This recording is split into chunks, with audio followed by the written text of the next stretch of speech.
Hello, I'm a graphic design student here at Falmouth University, and today we're going to be looking through my portfolio that I submitted and got accepted with way back when I was in first year. We're just going to have a look through it, and I'll basically show you how I selected the work, how I organised the work, and then just give you some sort of advice for how I would build a portfolio for Falmouth University. Let's get into it.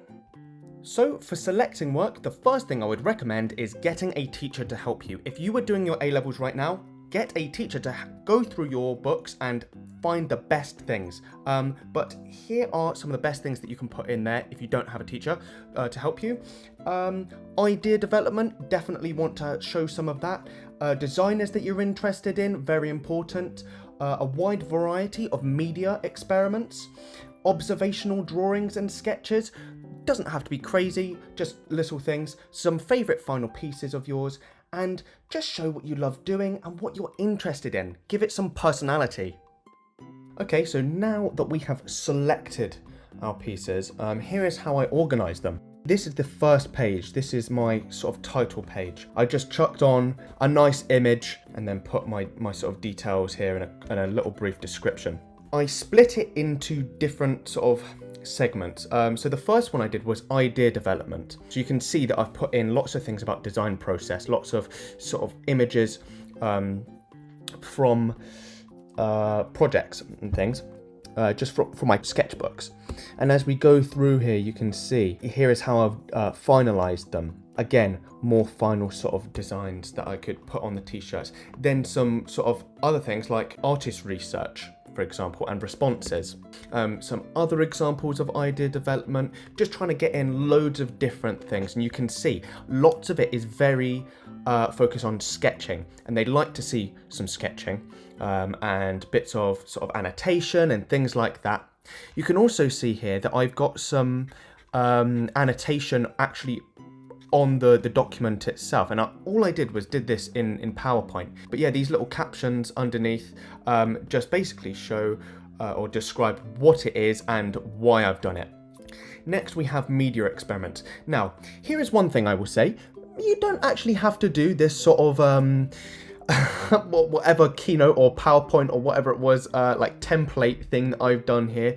You can do something very simple, and I can give you an example of that later, but let's go through. So we've got some media experiments. So yeah, just showing that I'm quite versatile. I can do different things. You know, I've got literally a page here that just has Illustrator digital stuff. Then I've got like a watercolor one with cross hatching and pen, and then just sort of, I think these are like markers I did. I'm laying these pages out. I'm trying to make the pieces speak for themselves, you know, not going too crazy in different bits of type and whatever, just trying to make the images nice and big and bold. Observational drawings. See, this is nice and simple. But let's go on. Yeah, you can see again, I've continued this thing. Now I wouldn't have this type here overlapping two different colors of the background, but that's there you go. I think I even spelt somebody's name wrong here. Anyway, you can see that it's not too bad if you mess up. So don't put too much pressure on yourself. I will say that. And finally, some final favorite pieces. So I've got a good mix of sort of experimentation, illustration, sort of research and things, as well as my actual final pieces. So don't have a portfolio full of final pieces. That's maybe not the best thing, because actually at Falmouth they want to see a lot of your process. So emphasis on process. And then I did a final showstopper at the end. This was my favorite thing. And yeah, as long as you are showing that you are quite inspired and actually interested in the world of design, and you're not just like churning out bits of art just for the sake of having to do it. You know, this isn't just what you have to do to progress your career. This is something you're interested in. You know, show that you are interested and they will love you. So a final thought, of course this was before I joined university. All of this is my A-level stuff, and let's move on and just show you my current portfolio. Well, I say current, it's a little bit out of date. As you can see, it says second year graphic design. And of course I am third year now. But let's look through it and see how my portfolio making skills have changed. So you can see this is very different to what we had before. You know, it's gone from this to this. So you can simplify things. Don't worry about doing something really flashy. This probably says more than this does. You know, this is a bit, it kind of even looks a bit outdated, you know, whereas this is just sort of nice, simple type. And we'll go through this quite quickly. But yes, so we've got some projects here, just a nice title sort of screen, and then goes on to just tell you a little bit about the project. Doesn't need to be loads of writing. In fact, I highly suggest against putting loads of writing because people just don't read it. But you can have sort of big, bold text that tells you the main things that you need to know, and then small fine print that people can go back and read if they like. But yeah, nice, big, bold, full screen, full page photos here, just going through.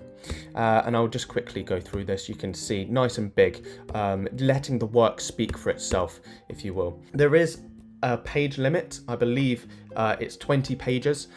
So that's what it means when it says, you might see on the website, it says about you can only have up to 20 boards or something like that.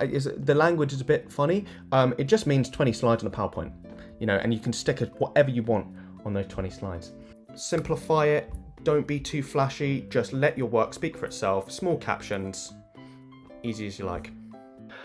Okay, and that is it. So thank you very much, guys, for watching. I hope you found that helpful. I hope that now you will be able to build your own portfolio for Falmouth University and get accepted with it. I'm sure you will. I'm sure you'll be absolutely fine. Like I said, don't put too much pressure on yourselves. Honestly, guys, it's not that bad. It may seem daunting at first, but trust me, you'll be fine.